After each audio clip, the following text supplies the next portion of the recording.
Okay, so we're going to go ahead and call the Senate Committee on Revenue and Economic Development to order. Madam Secretary, please call the roll. Senator Buck. Here. Senator Dunyate. Senator Severs-Ganser. Senator Spearman. And Chair Neal. Here, please mark Senator Spearman excused. She's doing a bill hearing. Mark her present as she arrives. Okay, so we have one bill today, which is SB 369. And we will go ahead and open up the bill hearing for SB 369 and call Senator Titus to the table. And I believe you have co-presenters.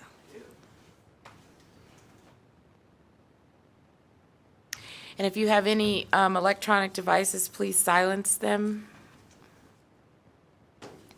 All right, let me know when you're ready. Thank you, Madam Chair. Madam Chair and members of the Senate Revenue and Economic Development Committee, I am Senator Dr. Robin Titus. I represent Senate District 17, which includes all of Douglas, Lyon, Churchill, Esmeralda, Mineral counties, and part of Nye County, specifically Tonopah.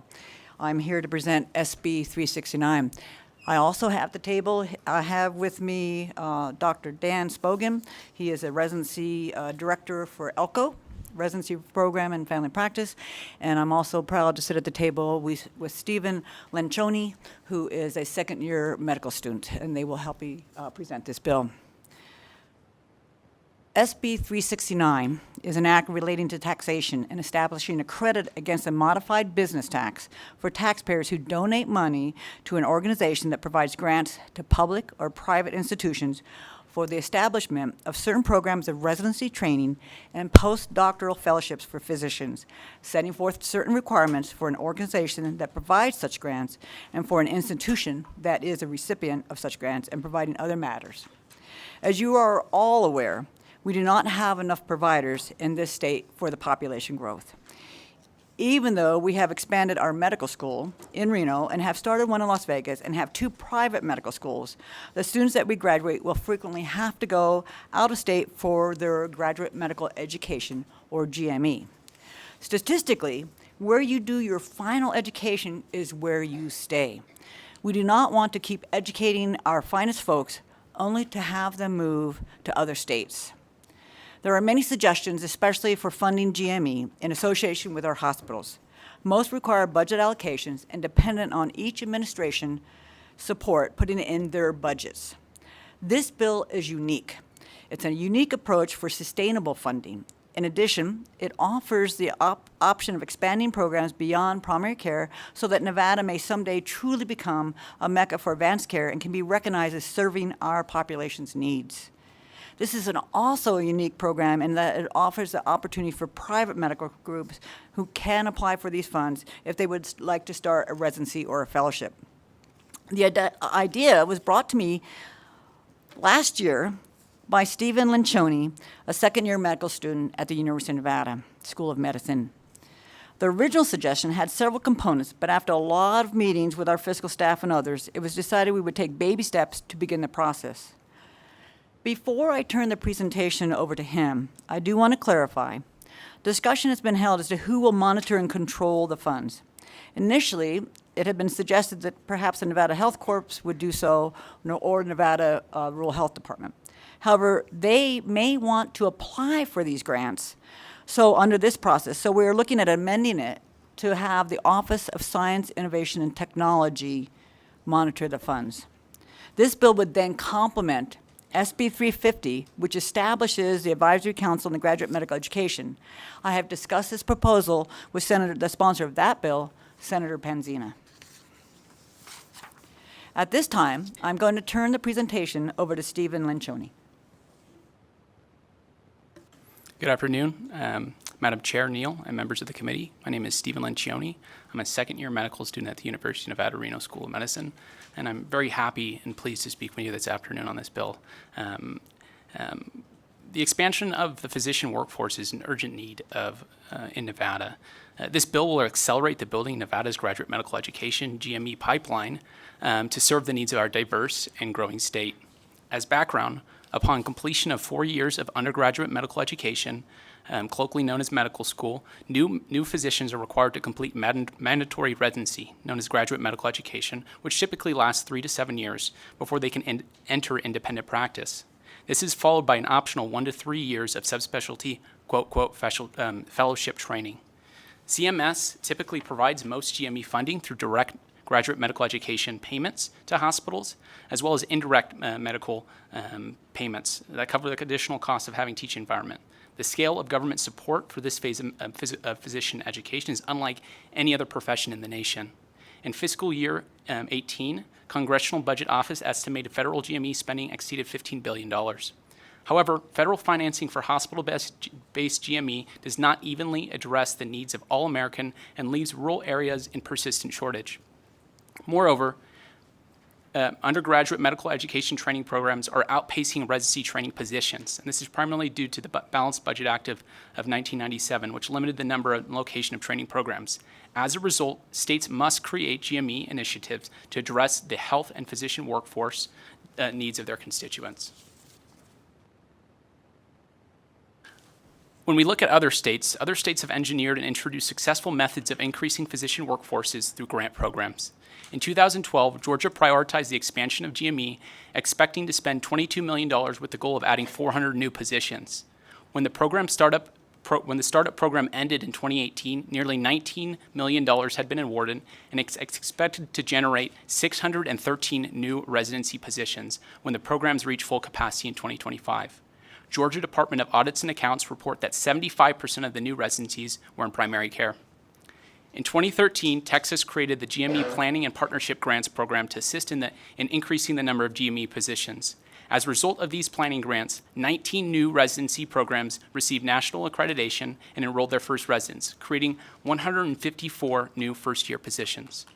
Additionally, recently there have been federal tailwinds aimed at addressing the national physician shortage.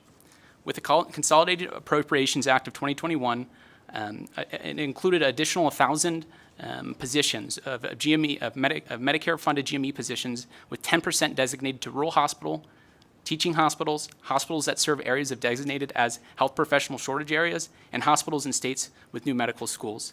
This was followed in 2023 with the Consolidated Appropriations Act, which included an additional 200 slots. With respect to Nevada, although we've been adding UME positions and GME positions, we have not kept pace with the needs of our growing state. Workforce studies suggest Nevada needs an additional approximately 2,500 physicians to meet national per capita rates per 1,000 population. Moreover, 67.3% of the state's population reside in a federally designated primary care shortage area, and 94.5% of the state's population resides in a federally designated mental health shortage area. In 2008, we ranked 45th for active physicians, 46th for primary care physicians. Now, 15 years later, we still rank 45th for active physicians and now rank 48th for primary care. We additionally also currently rank 49th for general surgeons.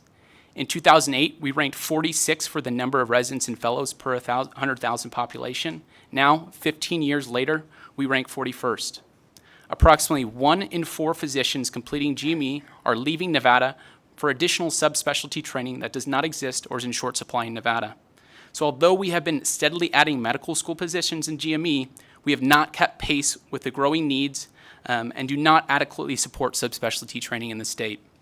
Despite the physician shortage, we have a unique opportunity in GME with a strong record of physician retention following medical education. Nevada retained 39.8% of physicians who completed their UME in Nevada.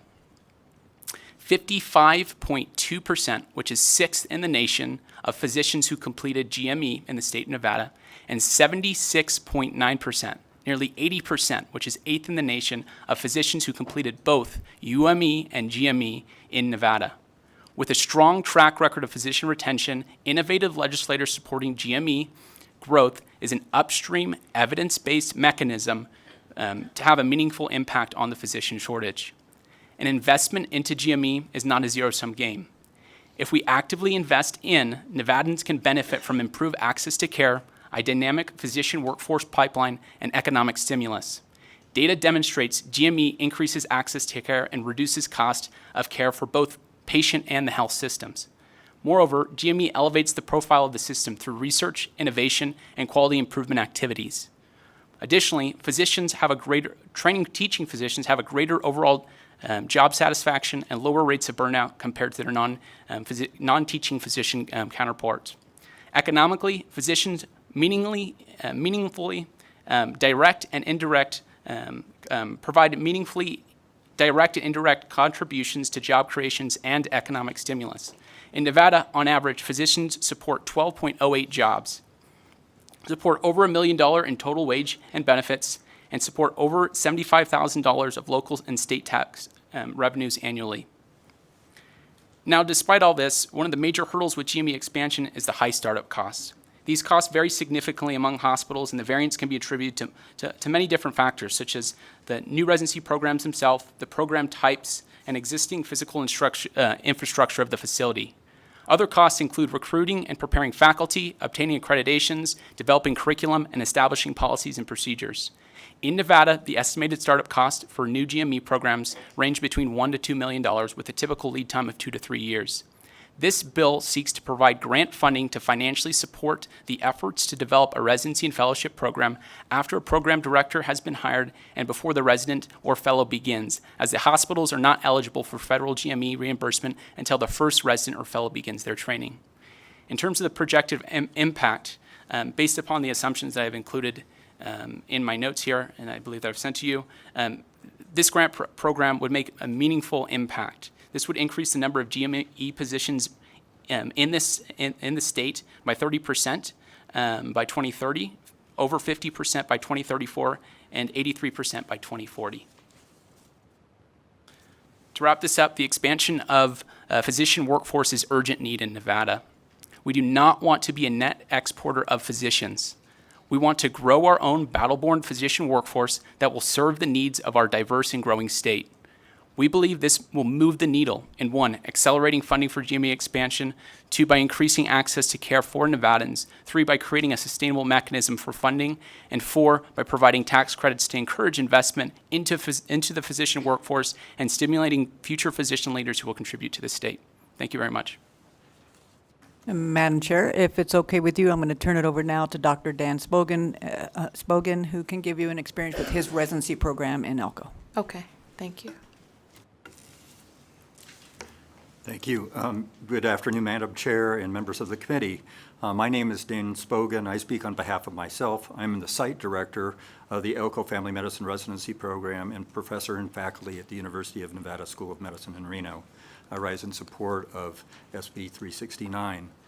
As site director of the Elko program, I've been in charge of developing and maintaining a residency program in Elko, Nevada, a rurally medically underserved community of Nevada. We are closing our program due to inadequate funding. Most of the resident physician salaries come from GME support through local hospitals. Northeastern Regional Medical Center is withdrawing that support at the end of June. Northeastern is managed by a hospital corporation out of the state of Tennessee. Faculty support is primarily comes from clinical revenue. Even though the family medicine program has been very successful as an educational entity and provider of primary care, there's been an inadequate transfer of funds to support faculty salaries. Neither hospital or clinic are locally managed in Elko. SB 369 allows for local community support to augment those startup funds. The cost of educating one resident physician per year is approximately $180,000. In addition, normal startup cost for a residency, as Stephen just mentioned, is approximately $2 million. And that was exactly our startup cost for Elko. It is my hope that this bill will allow community support for the development of new programs. With community supporting the startup of new training programs, it'll be tougher for other entities to withdraw their financial support in the future. In addition, this would allow a more sustainable program than we experienced in Elko. I feel that our state and local communities should be somewhat responsible for rectifying the physician workforce shortages, not outside entities. The bottom line in closing the residency program in Elko is that it hurts the community and it hurts patient care. Local businesses could help us in avoiding that problem. Please support SB 369. Madam Chair, if you would like, I am happy to walk you through the bill as it's currently presented with the caveat that there will be some changes. How many sections have changes? Just the one on who's going to manage the funds, and that has to be. Just section 9, Right. section The 8? the main component, with your permission, this is Senator Dr. Titus. Under existing law, financial institutions, mining businesses, and other employees are already required to pay an excise tax, which is called the modified business tax, on wages that they pay. Sections 1 through 4 of this can establish as a credit against the modified business tax. So these businesses are still paying their taxes. They can just direct where they want that payment to go into this particular fund. We have put a cap on it, so under sections 2 through 4, the cap on what can be donated to this fund is $4 million with an increase, but that fund has to be approved by the taxation department. So this has to be monitored. They have to make sure that their taxes are truly being paid and that this money is in this fund. So that, that again, it has to go through the taxation department to recognize where these funds are and potential impacts. So, and that is, again, there's a requirement on how long they have to do that in Section 7, the 36 months. And then Section 8 is where the changes would be on who would monitor the organizations, and the tax credit would be through, again, a cooperative agreement with the Otis. Members, any questions? Senator Ganser. Thank you, Madam Chair, and thank you for bringing this bill. I think we all recognize the incredible demand for this type of service. And so some of the bills that are coming out now have modified business tax, but they also have insurance premium tax. So I don't know if you wanted to consider just modified business tax or potentially both of those to use as for credit purposes. Thank you for that. As we were putting this, Titus, for the record, as we were putting this forward, we really just looked at the modified business tax as an option, thinking that that would be enough businesses willing to do that. Certainly that we're not closed to any other suggestions, and perhaps more fun. We're still looking at a $4 million maximum, however we can get that added.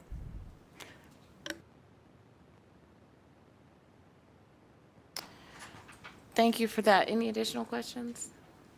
No. So I have a question. So when I was listening to the presentation,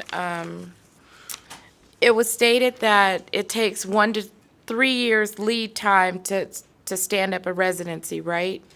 And so my question is in like Section 7, Sub 4, you have language in here that basically says that, you know, if they don't establish a residency program within the 36 months, then they have to repay the grant. And so my first thought when I heard the statement from you was, is that enough time, right? If it takes 3 years, then that means that a person could still be, or an entity could still be trying to figure out how to finance it and stand it up. And so I wanted you to address the 36 months provision. With your permission, Madam Chair, Titus here, I'm going to actually turn it over to Dr. Spogan, who actually has lived this and walked this, so he would have a better idea. Actually, that's a wonderful question. Dan Spogan for the record. Actually, that's a wonderful thought, because it does take time to develop a program. It took us 3 years, actually, to develop our program in Elko. There's a number of things that you need to do to get a program approved, getting ACGME approval. They have to do a site visit if it's an independent program, which often extends that to more like 3 to 5 years to get a program approved. Now, having said that, you get provisional approval, and maybe that's all you would need to justify using those funds, because that tells the people that we're moving forward with the program. Okay, so then the follow-up to that, so once you stand it up, and then how long does it take? Is the standing up also the recruitment of the students, or is just establishing the program, and then at year 3, then you're starting your recruitment, you're starting to build, bring in the students? So what we did in Elko, and Dan Spogan for the record, sorry, thank you. What we did in Elko is we had, we formed our residency as it was what we call an additional site. So it's actually part of the Reno program. And so we didn't have to spend as much time getting the program going as if it were independent. With that, at the end of the second year, we were able to start recruiting for residents. Being a rural site, most of the rural programs are what we call 1-2 programs, where the first year is done in a big city. So the learners can take advantage of the big hospital medicine and get all that kind of experience. And then their second and third year of postgraduate training would be at the rural site. So even though at the end of the second year we were recruiting and we got residents at the third year, it was really the fourth year that those residents actually were able to be in ALCO. Thank you for that. And so then my second question is coming from section 3. And this is, it's section 3, sub 6. And this is the carry forward provision of that you can't carry the balance of the credit forward for more than 5 years. And so my question there was, I guess I'm thinking through the mechanics of how the program works. So this is the provision that says that, if the tax is given and then there's this credit in place that you can't carry it forward beyond this 5 years, but your program is probably going to run longer than that, right? How long is residency? 5 years? 4 years? Dan spoken for the record. It depends on which residency you're talking about. For family medicine, it's a 3-year program. And then for a specialty, because the bill includes specialties too.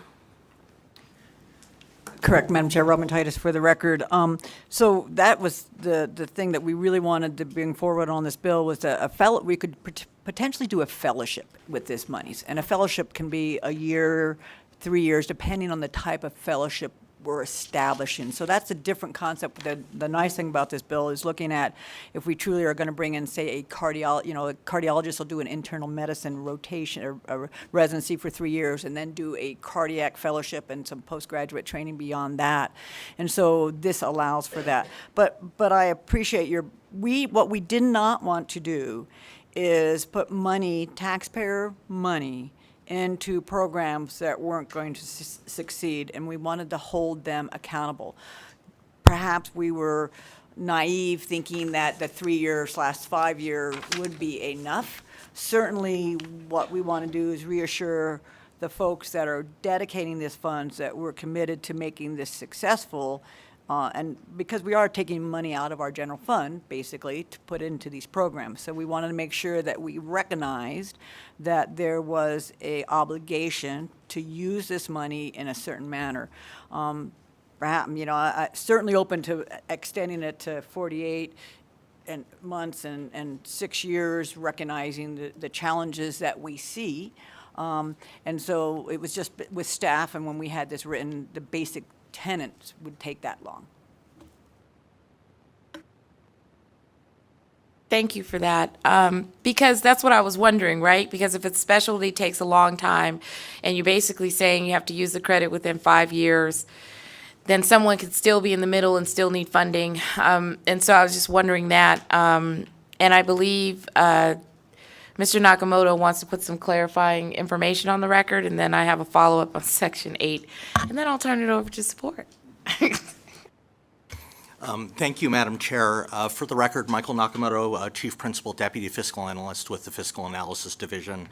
Again, with the usual reminder, as nonpartisan Legislative Council Bureau staff, I am not here to support or oppose any legislation, but I am asked from time to time to provide clarification. So at this point, I think it might be helpful to kind of go through just with the educational choice scholarship programs that were originally approved by the legislature in Assembly Bill 165 of the 2015 session. This is a similar mechanism, and basically what it says is that a business who is liable for the modified business tax may make a donation to an organization who would be making donations for a specific purpose, in this case for these residency programs. Before that organization accepts the donation, they will have to get in touch with the Department of Taxation to determine how much allocation of the tax credit is remaining. This particular bill specifies that in FY '24, no more than $4 million of credits against the modified business tax may be allocated, with a 3% escalator in each fiscal year beyond that. Once the Department of Taxation has indicated to the organization that there are credits remaining, they will notify that organization. The donation is made. Once the Department of Taxation receives notification that the donation has been made, they will issue a certificate of tax credits to that business that made the donation, which they then can use against their modified business tax liability for a period not to exceed 5 years. That's where the 5 years comes into play, Madam Chair, is that once they receive the credit, they have 5 years to use that. It's independent in a way of the funding, because the funding is realized up front. But it's just the amount of time that the taxpayer who makes the donation is able to receive the benefit that they receive from that donation. If there are any questions about this bill or the process in general, Madam Chair, I would be glad to answer them. Thank you. Thank you I'm sure I will. Senator Buck. Thank you, Chair Neal. I think this is such an innovative way to reinvest in a community. I just wondered if this bill is too late to help ELCO, or will the program close no matter what? Will it save the ELCO program? Dan Spogan, for the record, it's too late.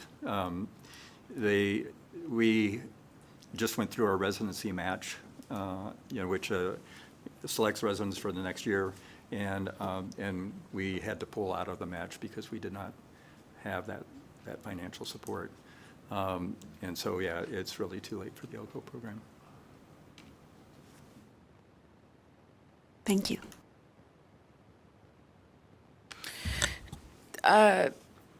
Thank you for that question. So I have a couple more, and then I said I had one, but actually I have a couple more. So you're going to allow hospitals, public hospitals, private hospitals, nonprofits, in order to stand up programs. How many nonprofits are actually doing that work? And then on the private side, I mean, I know about Roseman, right? And then who else is on the private side doing any work to stand up a residency program in Nevada? None that I know, Robin Titus for the record, and so that's the uniqueness about this program, is it will allow for the funding and the potential startup of these programs. There are several large private medical groups that potentially would be interested in this, say a radiology group, internal medicine group, orthopedic groups. There's a process to it, and hopefully they will be interested in it. And that's the beauty of getting these community partners, because I think that's really going to be the key. Say a large cardiology group wants to offer a fellowship. There's a process, and it's cost prohibitive at this point to even consider that realm. And so that's the uniqueness about this bill. It's going to hopefully expand options. Right now, we're dependent on our hospital settings. The University Hospital in Las Vegas and Renown in Reno to fund these programs, and they're running out of people and instructors who can do this. So we have to think out of that box on how do we get some of this done. And so that's why I was so attracted when Stephen reached out to me about this program. Thank you for that. And so I like your bill, so don't, or else I wouldn't have heard it. But what I'm trying to figure out is, so it's a large private medical group. How do we make sure that the residents that come into the program, that where we're standing up the money with public dollars, tax dollars, that the students stay in the program, right? There's not, there needs to be some standards about how the program works, how it functions, how it treats students. What are the expectations that the students should receive from engaging in, these residencies or fellowship programs that are stood up? And I don't see anything in here specifically. You have the data reporting, right, which is who did it, but there's also some standardization, right? And are you putting that under OSIT? So, Madam Chair, Senator Titus, for the record, so the reality is, right now, when we start up our GME programs in these public hospitals, these residents have no obligation to stay in Nevada. Okay. So, but we do know that if they do, as was already testified to, if they do their residencies in Nevada, there is a higher percent that stay here. And so this is not like the funding that a reimbursement, if somebody comes back to Nevada through the Public Health Corps, they get reimbursed for returning. So this stand-up program offers why these folks are here in Nevada with their training. These are physicians already that can see patients and expand the access to care here. But again, at this point in time, I did my family practice residency in Nevada, and there was no obligation for me to stay in Nevada. So just to be clear, we wouldn't hold them to a different standard. But what this does do is expand the potential for more slots with that percent then who do stay in Nevada. Okay. And then, but would you be interested, because, you know, when students are trying to get into medical school, there's some shadowing hours that aren't always, you know, it's not easy to get, right? Typically, you're looking for the person that you may know, you're asking, hey, who knows a doctor, you know, find a friend. But there's shadowing hours, there's a lot of hours, it's over 1,000 that you have to complete. So would this also allow them to participate in shadowing hours too for a person trying to get into school? For the record, Stephen Lancioni, second-year medical student, speaking on behalf of myself with regard to this bill. So there's different processes. So when you apply to medical school, that's a singular process. You complete medical school, you become a physician in 4 years. I have an MD degree. I'm required to complete residency, and that residency is anywhere between 3 to 7 years at an accredited institution. So these are accredited programs that we would help establish. They have to apply for certification. So this is ACGME accredited programs that would be created from this program. Does that make sense?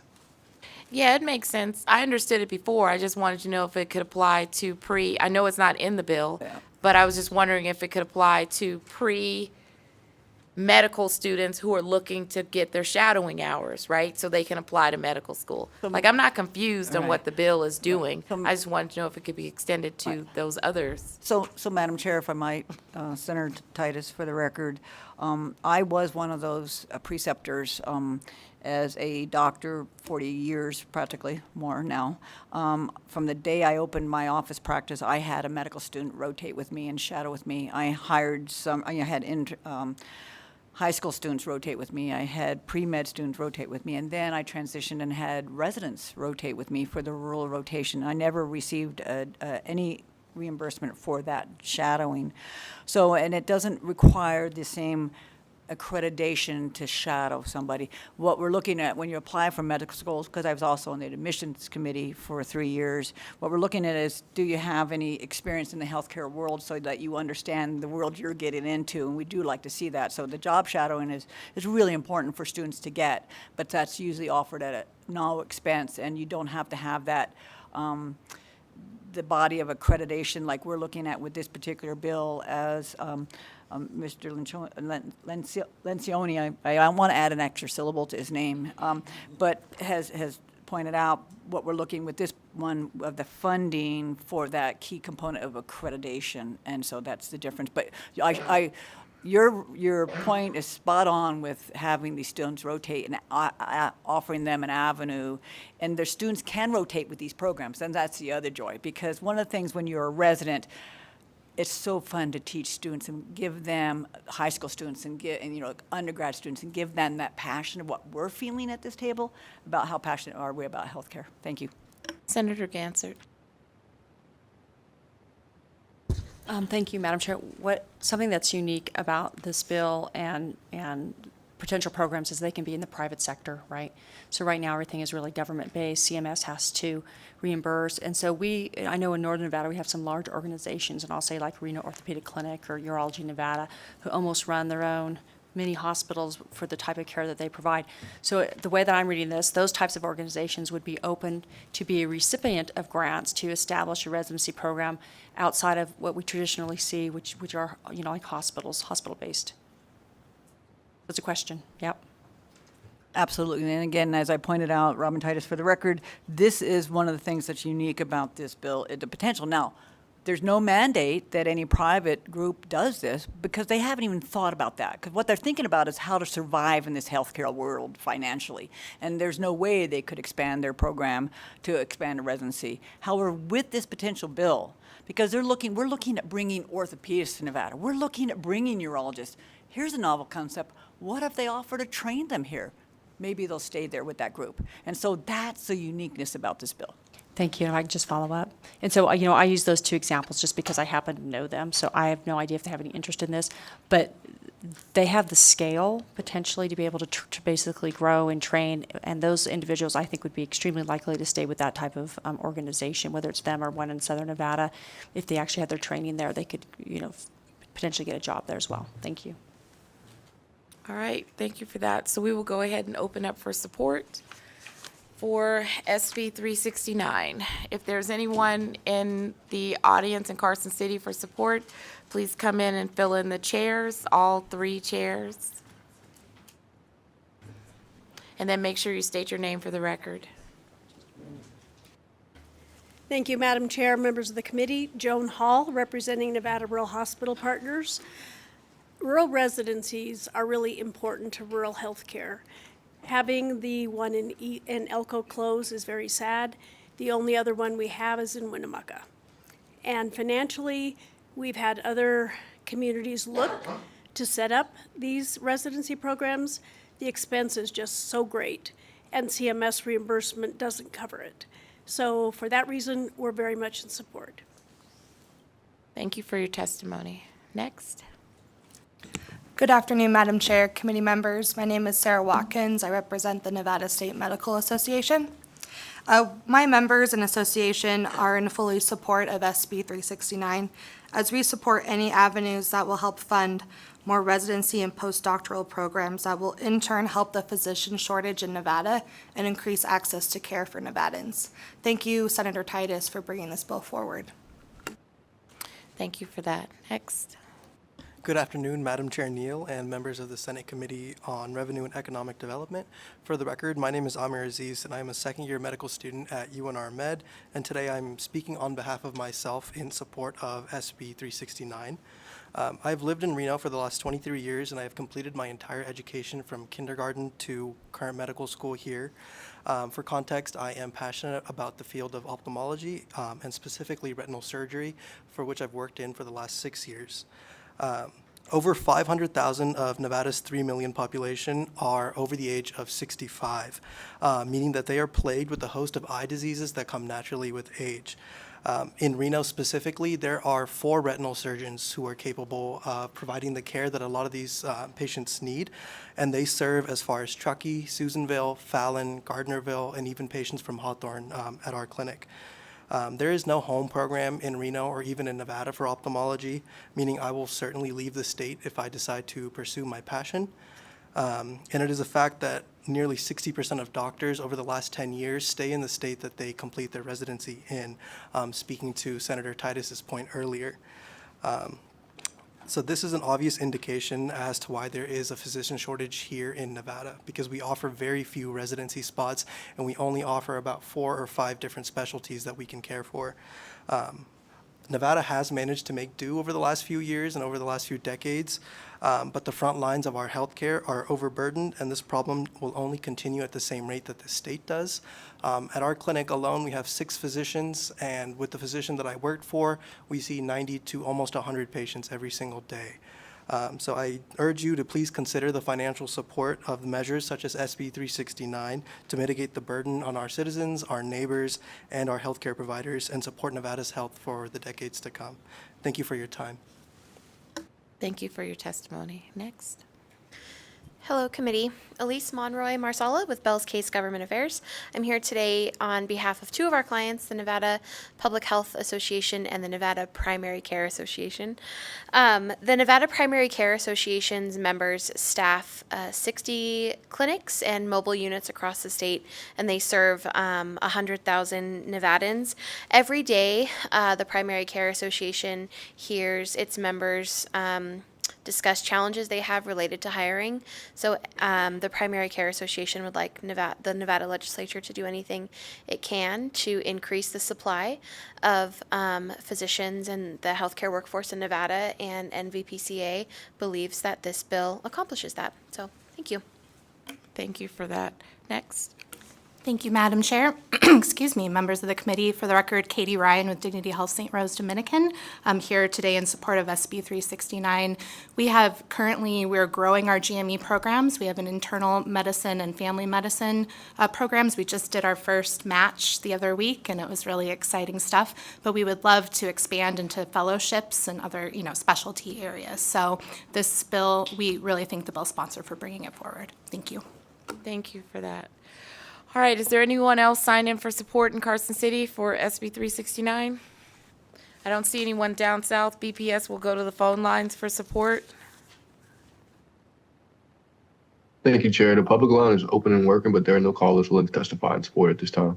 Okay, thank you for that. Is there anyone here in opposition to SB 369 in Carson? It's anyone on the phone, BPS, in opposition to SB 369? There is no one to testify at this time, Chair. Okay, so we will then move to neutral for SB 369. Is there anyone in Carson City on neutral and SB 369? Okay, anyone on the phone lines in neutral and SB 369?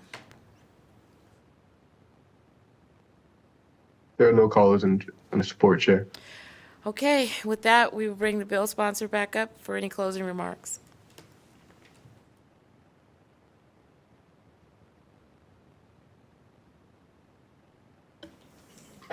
Senator Dr. Almatitis, for the record, thank you, Madam Chair, and members of this committee for hearing this bill. It is time for the state of Nevada to take some innovative steps. Listening to what our next generation of doctors and providers have to say is a really good start. So thank you for hearing SB 369, and I am happy to take further suggestions and work with you, Madam Chair, to make this a really good bill. Thank you very much. Thank you for that. So we will go ahead and close the hearing on SB 369, and we will open up for public comment. Is there anyone in Carson City here for public comment? Okay, seeing none in Carson City. Is there anyone on the phone for public comment? Chair, there are no callers willing to give public comment. All right, so Senate Committee on Revenue is adjourned.